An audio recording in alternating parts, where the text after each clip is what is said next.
Hello, everyone, and welcome back to Cat's Agenda. Today we have Miss Beautiful Madelyn Torres, founder of Wings of Violette Project, and she's going to share her journey and her story with us. So, welcome, and the mic is all yours. Amazing. Thank you so much for having me, Katrina. I'm really excited to be on your podcast. Congratulations. I think you're on what, fifth You're the episode? fourth guest. Oh my Yes. God. Okay. I'm so Honored to have excited. you. Thank you. I am Madelyn Torres. I am founder of Wings of Violette Project. It is a New York City based community group. And what we do is support domestic violence survivors, trauma survivors, and just any woman that wants to be in community and is in their healing journey. Awesome, awesome. So, you are a survivor of domestic violence, correct? That is correct. I can relate. I myself, I mean, not many people know, but I did experience, domestic violence as well. So I know it's big in our communities, and a lot of people are uncomfortable about speaking these kind of conversations, right? So, just share a little bit about your journey. Like, what age were you when you experienced domestic violence? And what were the signs? Just little things that you can, share with our audience. Absolutely. Well, I will say that I was 18 years old. I was fresh out of high school, and it was my first semester of college. And as you can imagine, you're in a transitional period at that time where you think you know a few things, but you really don't know anything. And in hindsight, my biggest mistake was stopping to have the conversation with this person. Again, I grew up, just a little bit of background about myself. I come from a family of immigrants, Dominican American, first generation. I did spend about 4 to 5 years living in the Dominican Republic, and that makes me the reverse immigrant story, I always say, because I was born in New York City, but I did spend a few years in the Dominican Republic. And I'm sharing that because when I was growing up, and still to this day, religion is something that's very ingrained in you. Yes. Turn the other cheek, be a good person. Right. What would Jesus do, right?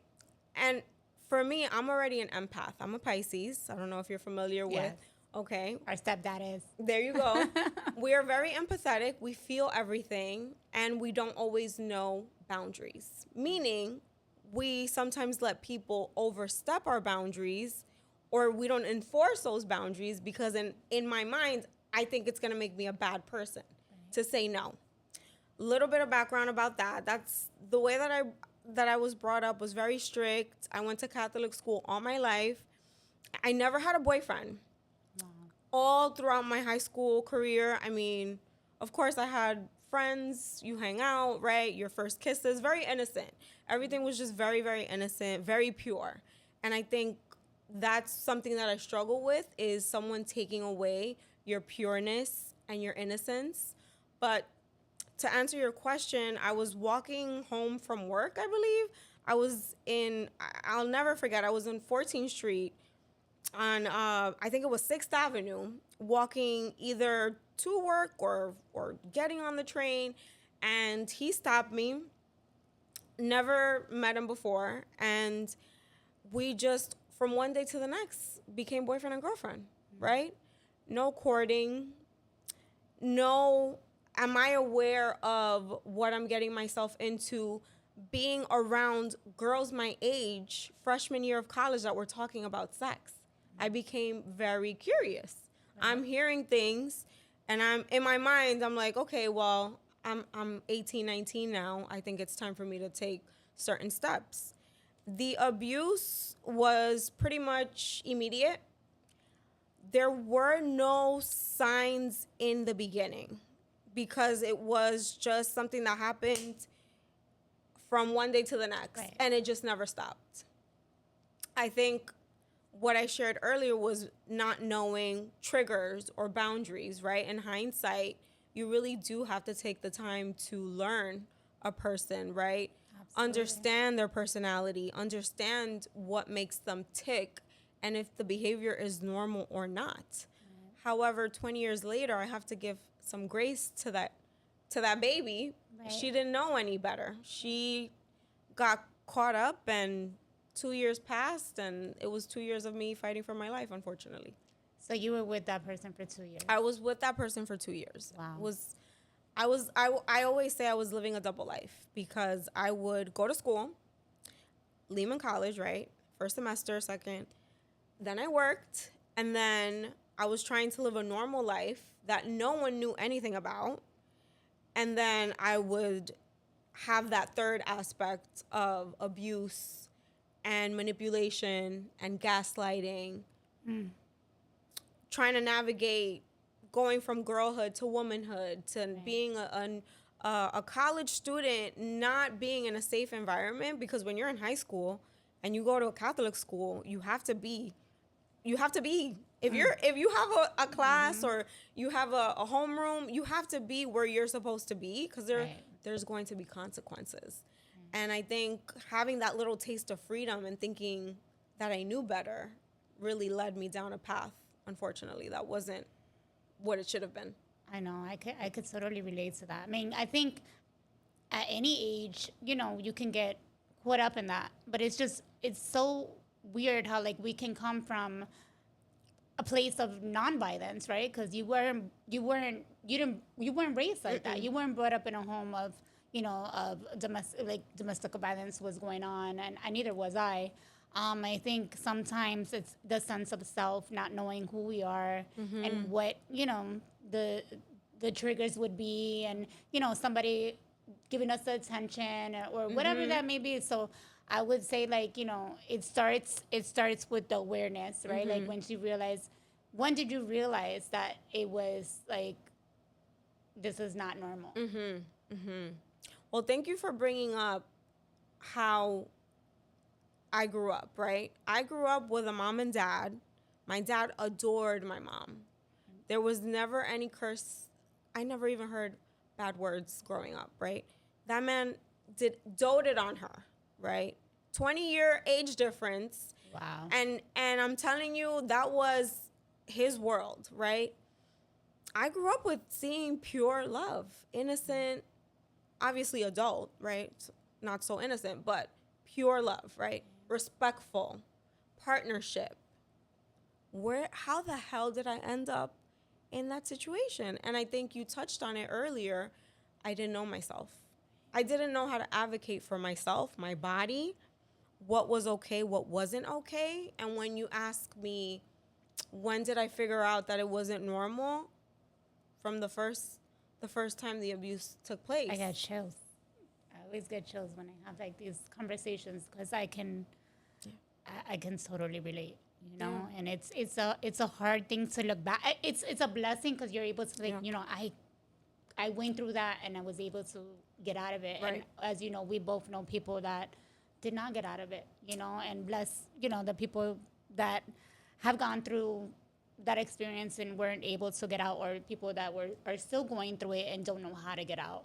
So I think our conversation is just like, it can hit home because we both can understand and so many other people can relate, and they're scared to talk about it. I don't like talking about it. My family didn't know what I've been through, and not even my kids until later on, and sometimes it's just something that you kind of feel ashamed about, but as you grow and you start to learn yourself, right, and you start to go on this journey, it opens your eyes and you're like, wait, there's other people. If we went through this, imagine how many other people went through this, right? And we met at an event called Her Voice, Her Power. Yes, so in October. you did that event. It was an amazing event. Thank you. And that was also, you shared some of your story. We're going a little bit deeper. We don't want to go too deep, but that event was super, super amazing. I think like the healing that was done in that event, that was just like I said, gives me chills. Like I have chills now also. Yes. I remember like I felt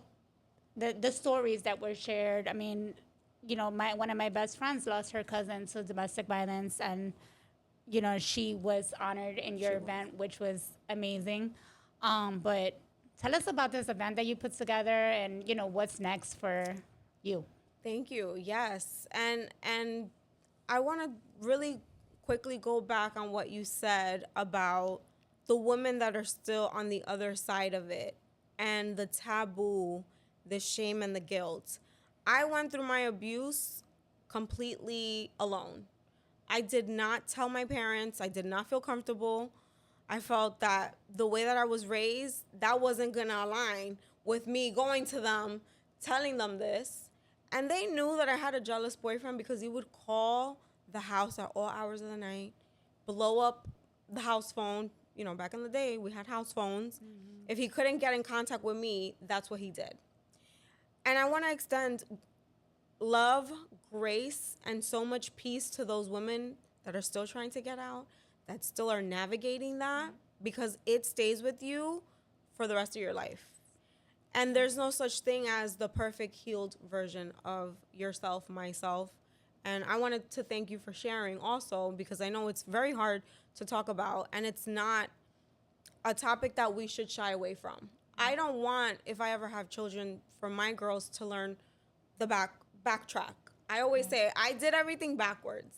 I had to learn what was not okay in order to learn what is okay. But yes, her voice, her power. I mean, it was a moment that was bigger than me. I always say I am just the vessel. And I had no idea that it would turn out to be something as beautiful as it was, truly. A little backstory. I've been in my healing therapy journey for the last 3 years. And for the last couple of years, I've been called. Something in me was calling. And it's an inner knowing that I'm sure you can relate to. I didn't know exactly what it was, but it just kept getting louder and louder. And I said, I want to host an event for domestic violence survivors, women that have been through these stories, create a peaceful, cultivating, just love. Nothing super trigger worthy, right? Nothing too violent. And I think you can attest to the event. That's what was really taken away from that space, right? It was nothing too graphic. Her voice, her power. My goodness, I just smile because it was a dream come true. And sometimes I think to myself, did I really do that? You did, girl. Well, you did that. It came about. I mean, I always say this was 20 years in the making for me, from the young girl who went through abuse to being now 38 years old, 37 at the time when I did my event. And you look like a baby still. It's still young. Yes, thank you. And it was just something that I needed to do.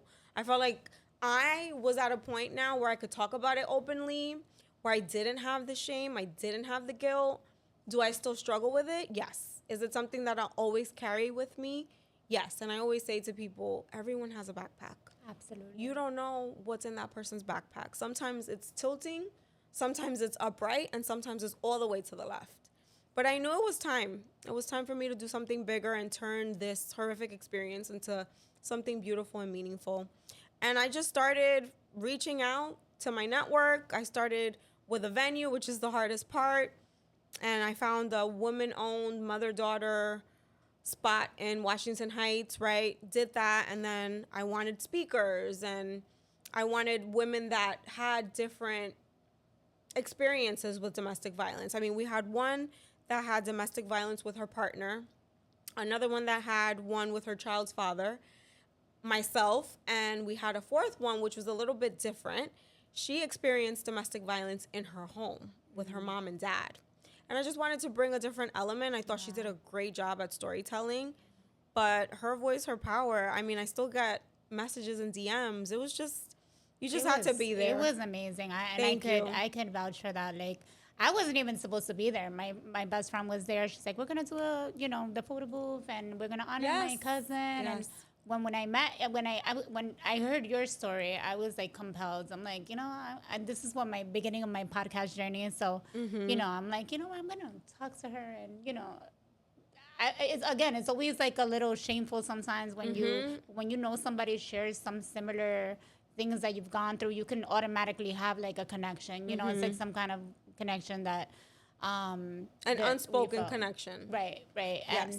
And every lady in that room was freaking amazing. Like there was the one with the sound, the lady that did the sound, the young lady that did the sound bath. Lauren, she did the sound bath and the breath work. Oh my God, that was so amazing. And you said you fell asleep. I did fall asleep. I fell asleep, and I just, like it's an experience I think that everybody should try. You know, I'm all about like healing. Right. I think healing is never done. You know, especially going through traumatizing events in your life. I was in a 10-year toxic relationship, you know, and the signs were there, you know, Right. whatever. But you, again, you're in love, you know, you think, you know, you forgive them once and it just Sure. continues. But the whole thing of being around, like being in an ambiance where it's like you can just feel everybody's energy and you don't feel ashamed that you for that one moment, and being able to go through all the things because it's shedding of your shedding Your layers skin. of years, and that never, the healing, like I said, is never done. And just that little bit of time we got to experience like how that, you know, that energy made us feel like so much lighter just being in a room full of women Thank you. like that. And I have to say, all Latinas, I have to look at the camera because it's important. It was all Latinas, all small business sponsored by Yes. Latinas, sold out event, 4 panelists, an incredible moderator who was a bilingual adjunct professor and mental health therapist. And we spoke about domestic violence in a way that was not scary Right. and not embarrassing, right? And I have to also mention, to your point, because you said women, there were women there of all different ages. Right. We had moms, we had young ladies in their 20s, 30s, 40s, we had young girls there. Yeah. And I don't think that it is a topic that could ever be spoken about enough. Right. Right. I think that it's just in creating that ambiance and that space. It's a safe space for women to feel. And even, you know, I'm sure men go through some. Yes, men of have course. Some maybe men, Yes. and we don't want to be like, you know, We don't wanna be unfair to those exclusive, men but yes, that have yes. gone or experienced domestic violence too, because it could be, again, men, women, children. Anybody can Yes. experience. There's different forms of domestic violence, you know, verbal, physically, Exactly. you know, all Yes. different kind of things. But the healing part has, you know, it pushes you to another level of like self, right? So let's talk about how you were able to get through. You got to where you are now, and now you're on another vision, another business that Yes. you are embarking upon. So let's talk about, was it her Wings of Violette Project. Wings of Violette Project? Yes, you got it. Well, I mean, as I mentioned, I didn't know that we were speaking earlier to prep for the conversation.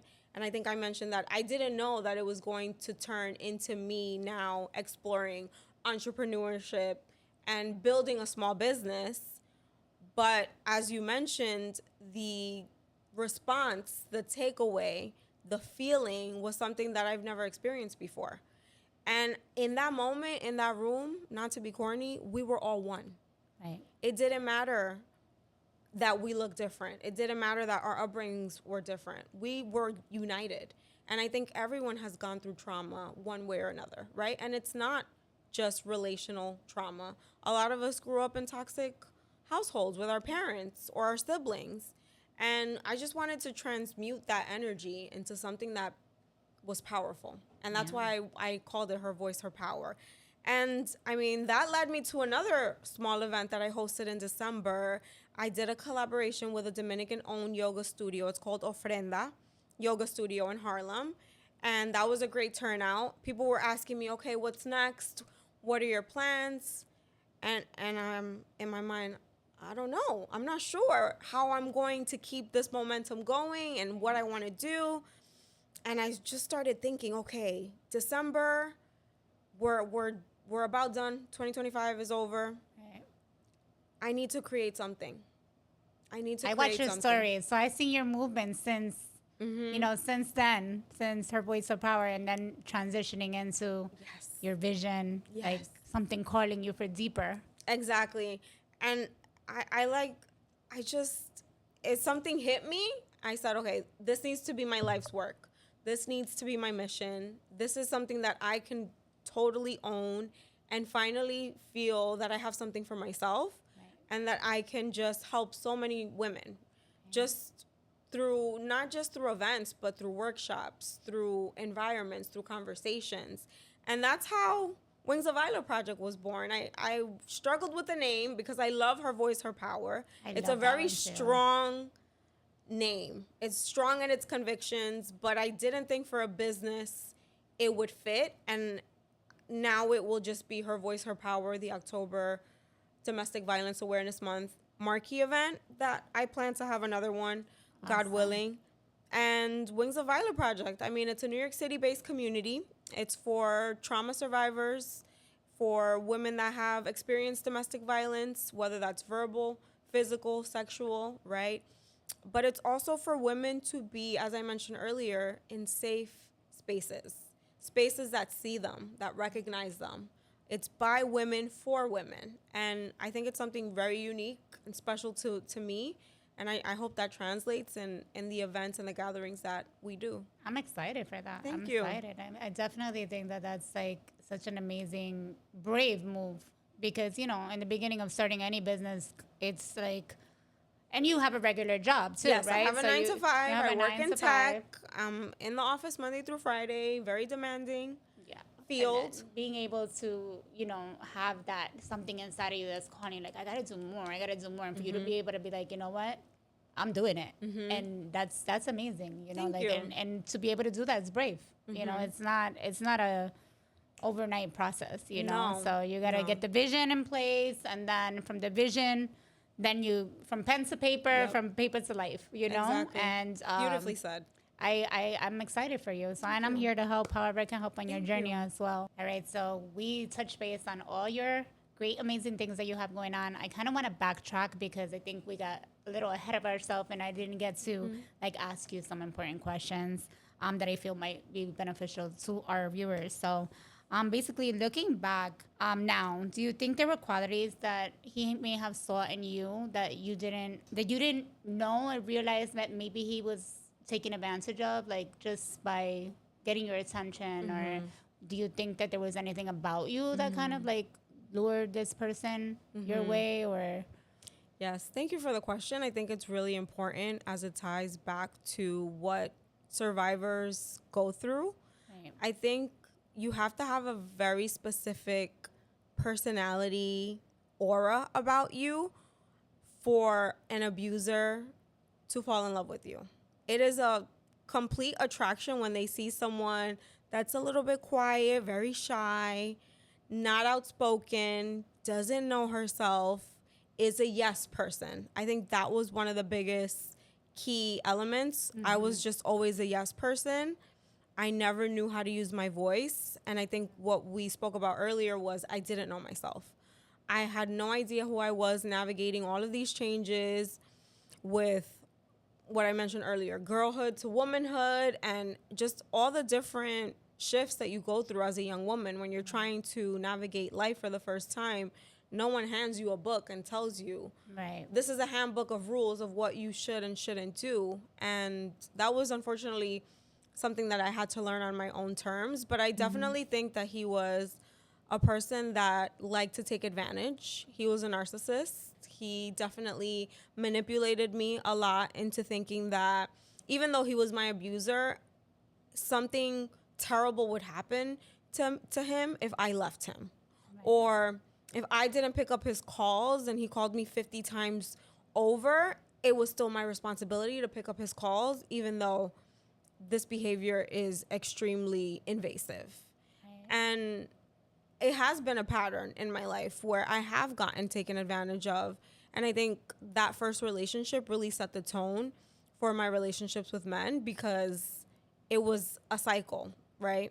I was still getting taken advantage of. I was still ignoring those red flags. I was still trying to rationalize the behavior because I want so badly to believe that this person is a good person. Right.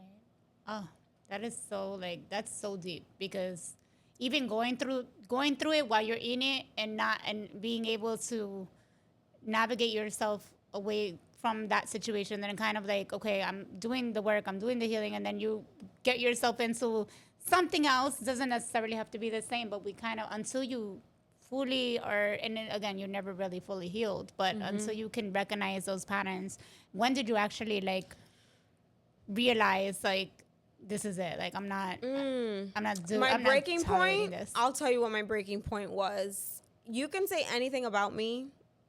it doesn't matter to me. Now, when you involve my parents or people that I love, that was the biggest red, huge flag waving in my face. That was my breaking point. And it got to the point where he had been arrested in front of my work for taking my bag.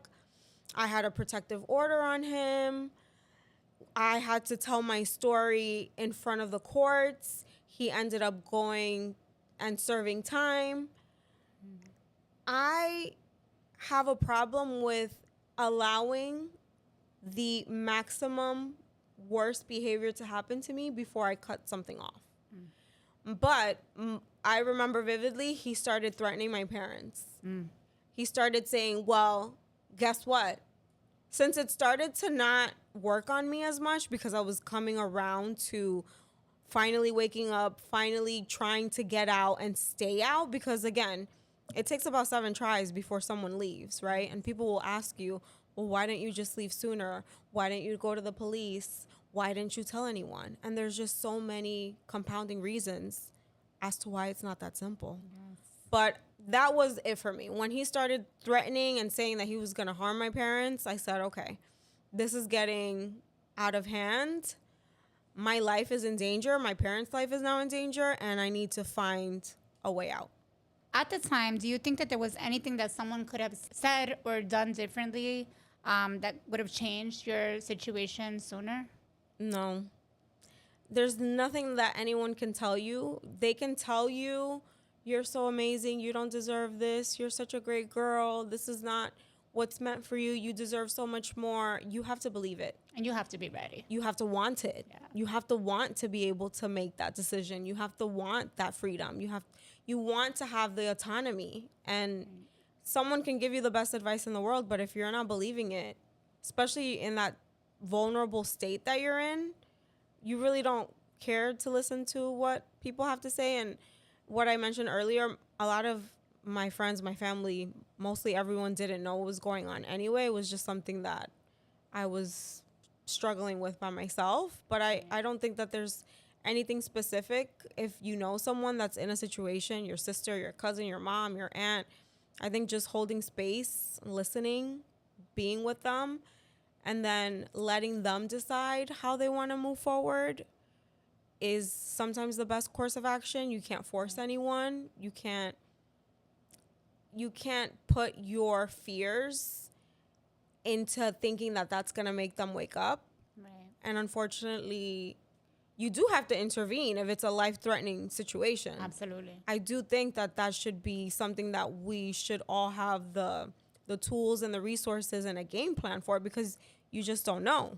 But when you're in it and you're living it, I don't want to hear anything. I know. Does that make sense? Yeah, it does. Because it's like they can, you can leave, you could come here, you could do this, you could do that. Right.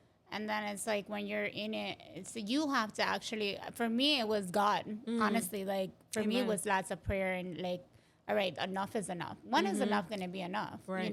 Where somebody's going to actually physically be either arrested or dead, right. God forbid, because you hear stories like that every day. So knowing when enough is enough, I think is really important. But you have to be ready, right? And sometimes you just got to make that move on your own. And I don't think we can tell you. Right. And I don't even think we should have this narrative of enough is enough. One time is enough. Right. And I think that's where we have to rewire our brains as women, as mothers, as sisters, as cousins, as beings that are just empathetic and kind and always want to put people in front of them. That is when the real change starts. Yes. And it's having conversations like this. And it's also teaching young boys what to do and what not to do, because a lot of people will say that domestic violence is not a woman's issue. Right. It's a men's issue. Right. Well, I mean, I think that it also, it goes back also to maybe how people were raised. We don't know. Like, Yes. Especially boys. I mean, I have 2 boys myself, and I've always raised them to be respectful. And, I remember in my past relationship, the person would use his upbringing as a I'm sorry, I'm gonna do better. And knowing that person's story used to make me fall into that trap of like, oh, he doesn't know any better. You know what I mean? Meanwhile, it wasn't one time thing. It's a continuous thing until you're able, like I said, to see that it's maybe something that they have to learn to fix on their own. Like, I'm not your little puppet. I'm not, here to be abused. But, again, sometimes upbringing and what they were used to seeing, either it'll make you a better person or it'll make you be that same person. And then you have to really sit with yourself and look in the mirror and say, okay, it's just a weird thing to talk about when you're in that situation, so. But for your perpetrator, the person that you were with, Sure. do you think that he came from maybe an upbringing that was abusive? Thank you again. This is a real important point, is upbringing. And that's why I did a domestic violence awareness course workshop for high school last week. And I was just amazed because they know what to look for. They know what questions to ask. That is the game changer. Right. How were you raised? What was your upbringing like? What did you witness in the home? What were your parents like? How was their relationship? And I didn't do any of that. I just went and dove right in. Something that's really important also, the person that was my abuser for those years, he was adopted. And I truly believe, looking back, hindsight, as they say, is 2020, definitely had mental issues, because there's a difference between being a stalker and being abusive to taking it to a level that you can't come back from, and then 5 minutes later, it's normal. Right. I don't have that information, unfortunately, because I didn't ask those questions. All I know is that him and his brother, from what I know to be true, were adopted by a Puerto Rican family and grew up in the Bronx. But he was someone that wasn't in school. He was very unstable and would snap from one moment to the next in complete rage and anger. Right. And where that stems from, I'll never know. Right. But again, to the young girls that may be watching, or to even the women, right? Sometimes you get caught up in liking someone, or you like how they make you feel, or the attention that they're giving you, or maybe you just want companionship, right? Yeah. You have to take a step back and ask those questions. Those are the questions that can save your life. Yeah. Asking questions is definitely, even at this age, dating now. It's even like, at this big age. Yeah. Where are you from? What was your upbringing like? I don't need to know what your favorite color is, right? Or what vacations you like to go on, right. Or what books you're reading. I need to know what your home life was like. Right. Your home life was like, excuse me, what you studied, how you treat women, how you treat your mother, Absolutely. Where you stand on women's issues. I think that's a big thing. It's like how you treat your women in your life. Yes, period. absolutely. Your family, your children, your parents. That's a big thing, because if you see somebody treats their own mom bad, you know what I mean? And sometimes that's not even the case. Not even a thing. Because right. even with my past, like my person at that time was very good to his mom, so it was just, but it was opposite with the dad, because right. he had anger towards his dad, but then you're doing the same thing your dad used to do, so it's crazy. But and healing, how was healing like for you? Like what steps did you take like to start your healing journey? For me, I know it was going to church and finding God, doing therapy. I'm still in therapy and never ends. But yes. what were your outlets? Well, if you want me to be completely honest, I didn't do any of that.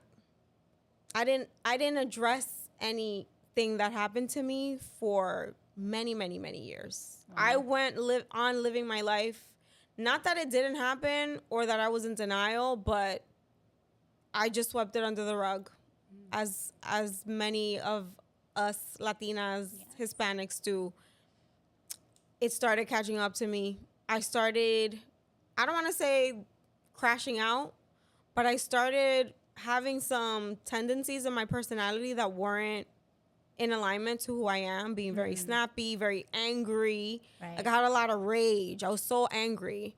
I had a short temper. That's not me. I'm very patient. I'm very, very chill. I started to go to therapy. It was 3 years ago. And I started with not a therapist. It was a person that helps to organize your life, a life coach. A life coach. Yeah. And I loved her. She was so great. But she said, there are certain things that are coming up in our sessions that are reoccurring that I can't help you fix. I think based on what you've shared, the best avenue for you would be to see a therapist. Started working with a therapist, which is also like dating, finding the right therapist. Yes. Because you want to make sure that they align with you. I think culture is really important, understanding where someone comes from. I think age, if we're similar in age. Right. I had to definitely date a couple of therapists before I found the right one, but I have one. She's great. Healing is hard. It's messy. You're vulnerable. You're cut open. And everything that you try to suppress and push down comes up to the surface. And you have to heal while going to work, taking care of a parent, being a good friend, being a good colleague, taking care of your body, exercising, being a good human being, right? Doing good acts of kindness, right? We mentioned God. We mentioned how we live our life, right? I think we both can relate to paying it forward and being a beacon for the community. It's hard, and I think you hit it you hit the nail on the head. It's a lifelong process, and nobody can tell me otherwise. Right now I feel really good, really clear. I know exactly what I want. I know how to get it, and if I don't know how to do it, I'll figure it out. But I have to share that for the last couple of years, I had severe depression. And I did have, trigger warning, suicidal ideation because of my past, because of all of the scars that I had, because everything got brought up and cut open so deeply. It was really challenging. You would have seen me 2 years ago and you would have said, no, that's not the same person. This is a different person. And that is such a blessing to be on the other side of that now. And again, it's never a never-ending project working on yourself, but to be able to come out and be like, you know what? I've been there too, depressed. I've never experienced, like, I have kids. I would never think of doing anything to hurt myself. But I know people that get stuck there. You know, so hard to leave. This is one of the reasons why I like sharing these stories, because I know that being in these moments, there's so many people out there that are stuck. They're in those moments that we've gone through, and they don't know where to turn. They don't know what to do, and it's okay to not know. You know, sometimes you got to go through it, and you know, and be surrounded by people that, again, that are gonna sometimes just listen and be there when you're ready to catch you when you fall. You know, so creating like a space with amazing women around you and people that have maybe not gone through the same thing but can understand. You know. That this is a process that everybody goes through life and goes through different things. And unfortunately, abuse is such a big thing, and especially our minorities. You know, like we face a lot of domestic violence abuse, whether it's physical, verbal, even people preying on your financials, you know, like, you know, all these things. And again, people just stay quiet. So I'm so glad that we were able to talk about this. So what parts of yourself did you rediscover after everything that you went through? Such a deep question. All I see is my younger self, lost, confused, hurt, desperate for an out, and not knowing how to get there. I always say it's sort of, you have an arm that's cut off that no one can see is cut off but you. And you're stuck there, and it's a limbo. And when you ask me what parts of myself did I rediscover, I don't think I rediscovered parts of myself. I think I finally discovered who I was meant to be. Because I didn't, as I mentioned before previously, I didn't know myself. I had no idea who I was. I was so young. I I wasn't one of those young women that was very firm in her convictions from an early age. There's people that are born with that. That's not me. You can see me now and think, "Oh my gosh, she's so confident. This is so easy for her. Same. She's so outspoken." No. It's been a journey. It's been very, very hard for me. I've had to pull myself out of darkness many, many a time. I've had to work on my confidence. I've had to practice in front of the mirror. I've had to do all those things that people say to do. I've had to do them. I had to shed parts of me that I didn't even know existed just to get to this version that I'm currently with. Does that answer your question? Is that helpful? It definitely does. It definitely does. And Okay. it definitely makes sense. And I could totally relate coming out on the other side of that. It's just like a different, when you don't know yourself and you start to discover things about yourself, you're like, wait a minute, like things you would never think about or even let come past you again. Exactly. You know? What does strength mean to you now compared to what it meant to you before? Oof. Softness, ease. I think we associate strength, or I associate strength, I'm going to speak for myself, with being tough, with being this hard exterior that no one can get through. And you know what? I'm going to double back on that because that's something that I struggle with. I'm way too hard on people because I don't want to get hurt, because I don't want people to take advantage of me. I know. Because you work so hard to finally find what those triggers are for you and what those boundaries are. Now you have to go through life asking yourself and asking the person in front of you, do they have good intentions for me? Am I being paranoid? Right. Is this person genuine? And I think for me, strength looks like a happy middle of being someone that can just be at ease and have a calm nervous system. I think there is strength in being quiet. I think there's strength in going within. I think there's strength in knowing what you want and how to get it, but taking people with you, I think is a huge part of my strength, my community, the women that come before me, that come after me, the women that are with me now, women such as yourself that have so many different businesses and lift others up despite of what they went through. But for a long time, I didn't have any of that strength. And that comes with time. That Yes. comes with time, and some people sooner than others. But you know, my friend always says, God's timing is always perfect. best. It's perfect, and He's never late. And I think also learning to trust your intuition. I love You that. know, I love learning that. to because sometimes we get these feelings and you ignore them. But as you start to experience life, I mean, unfortunately, some learn it young, some learn it older. But trusting your intuition and knowing, you know, something's not right. Am I crazy? I'm not questioning yourself, because if something's not right, it's not right. You know, sometimes you think you're mistaking it for like trauma responses or stuff like that. But I think trusting your intuition and standing on that. And again, you learn the difference, because as you seek therapy, as you seek outlets to help you heal, you realize that certain things will trigger certain things, and you're not going to put yourself in situations that trigger those things, right? So, but if let me ask you another question. Sure. If someone suspects a friend or family member that's in a harmful situation, how can they approach a conversation in a way that can feel safe and supportive?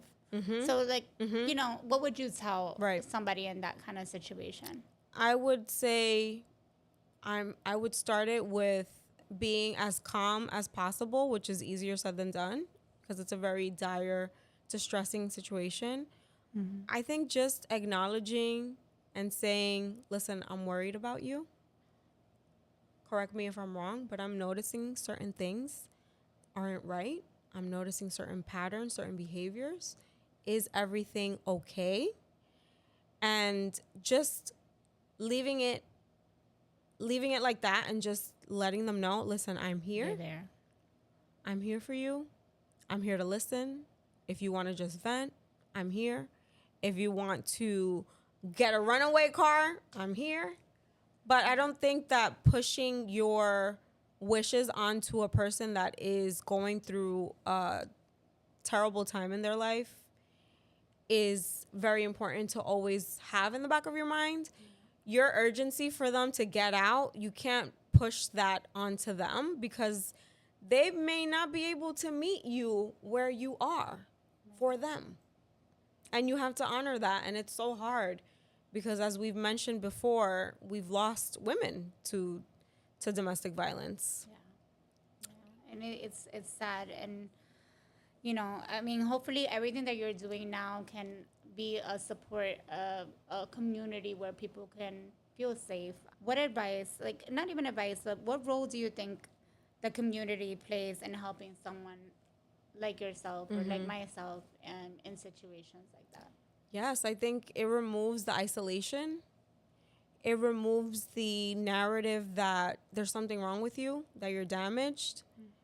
And it puts voices to our stories by being able to come together and share that with one another. And I alluded to this earlier about the event in October. And I said it didn't matter what age you were or what stage you were in your life. We were all one in that moment when we told those stories and we had the panel conversation. And when we stopped to do the breath work, everything just stopped. And that's what I saw. I saw women who didn't know each other feel like they knew each other their whole entire life based on having that experience. I think community is everything. And you have to lean on community in a way that makes sense for you. It's not going to look the same. Not everyone has the same bandwidth. Not everyone can attend events. Some people like a private one-on-one conversation, or they like to go for a walk. But seek that. And I think be aware of that. And if you feel, as we mentioned earlier, we said, if something doesn't feel right, don't ignore it. Right. I think, that's the problem, that we kind of sweep it under the rug and, it's going to be okay. But, and being able to have a community and what you're building, I think is so important because, again, people are scared. People don't know where to turn. So, what kind of environment did you want to create that you didn't have access to when you were going through? I mean, I know this is part of your story, why you're building, why you're doing what you're doing, what, the impact that your past has had now on your future. So what are you looking to build? I mean, we spoke about it, but a little bit more in depth on, what you are creating for women like yourself and the vision that you have for the future. Well, I want to change a lot of lives. And I always tell people, I truly feel that my place on this earth is to make a difference. And that didn't come to me naturally. Of course, I had to figure that out through my experiences and through my journey and through healing and through leaning on my community. But with Wings of Violette Project, what I would hope and what I want to continue is sharing resources that sometimes we feel are far-fetched, right? Sharing information, sharing knowledge, insights, having workshops. For example, the next event that I'm working on is for Financial Literacy Month in April. Giving women the autonomy financially to be able to walk away from a situation is a game changer. And I really hope that the women that are part of the community and that come to the events and the gatherings and are along for the journey know that they're not alone. Really, that's what it's for. I don't know. I'm sure there's so many different organizations that are out there doing something similar, but this is just my take on it. I think, as I mentioned before, it's very unique to me. And I included the word project because it's a mission-based work, right? We need more of these conversations. We need more of these spaces. Women are not safe. We know that to be very true in 2026, right? They're not safe in schools. They're not safe down the street. They're not safe at work, whether that's getting catcalled, harassed, whether you're Latina and in a white male-dominated field, woman of color. We sometimes don't have those conversations because, as we mentioned, culture. Right. This is normalized. This is just the status quo. This is just how things are. I want to be a disruptor of that. Okay. So, what are some of the biggest breakthroughs that you've seen in women that you've helped? I mean, we have only like 2 minutes Yeah. left. Okay, But great.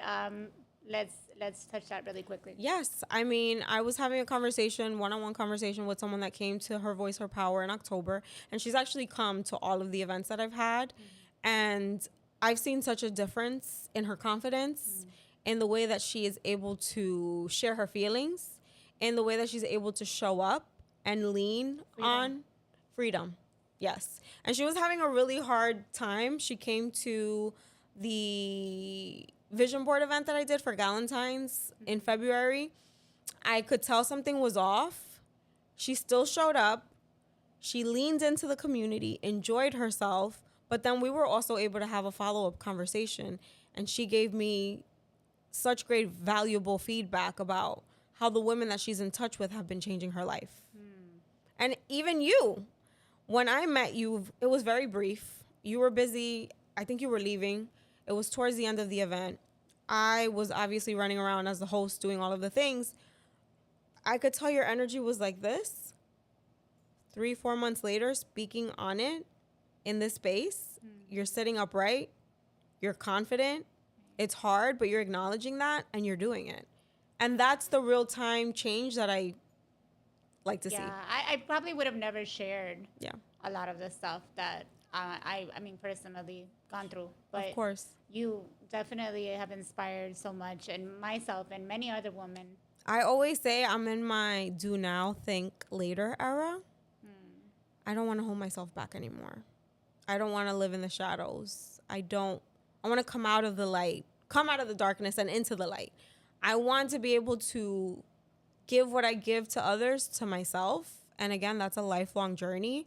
But freedom is truly living life on your own terms, being a good person, having the right intentions, and knowing that even if it doesn't go the way that you planned, you could sleep well at night because of how you show up for others and for yourself. Absolutely. I think that's super important because sometimes, again, we carry so much and So we want to much. please the world. I remember you saying in your event was learning how to say no. No, period. No, period. No Period. is a full Yeah. what sentence? Yeah, that's Yes. it. So learning how to say no, learning how to put yourself first, learning how to be confident.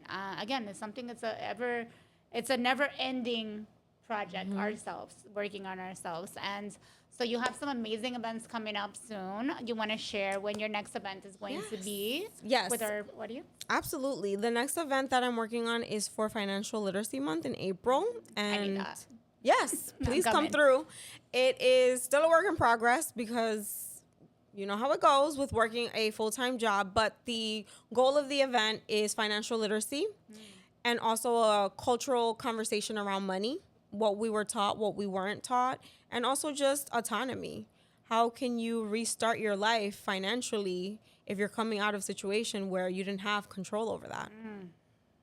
That is so good because you know what? I think a lot of people stay stuck in certain situations because they're not prepared financially, prepared emotionally, mentally. Financials are such a big play and why people also stay in situations where they don't belong in anymore. So 100%. how important it is to to teach our peers, to teach ourselves how to be financially stable, how to create something where it's like, the stability that you need. So you don't have to tolerate anything from nobody. Exactly. Like, yourself and, even if you are broke, you shouldn't tolerate it. But, Right. Just teaching people the literacy on financials is amazing. So, and it all comes together because that's part of your confidence. Being a woman and having your own and being able to say, okay, I know what my future looks like and, not depending on anybody else. And where can our audience find you? Yes,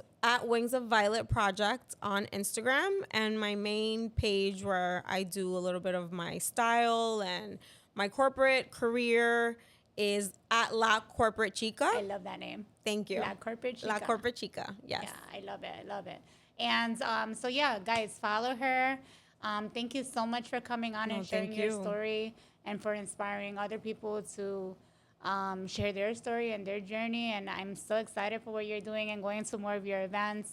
And if you guys have anybody that you know that would like to be a guest on our podcast, please reach out to me at catsagendapodcast@gmail.com. Follow me on Cats Agenda on Instagram. We look forward to many more episodes like this. And I love my corporate chica here.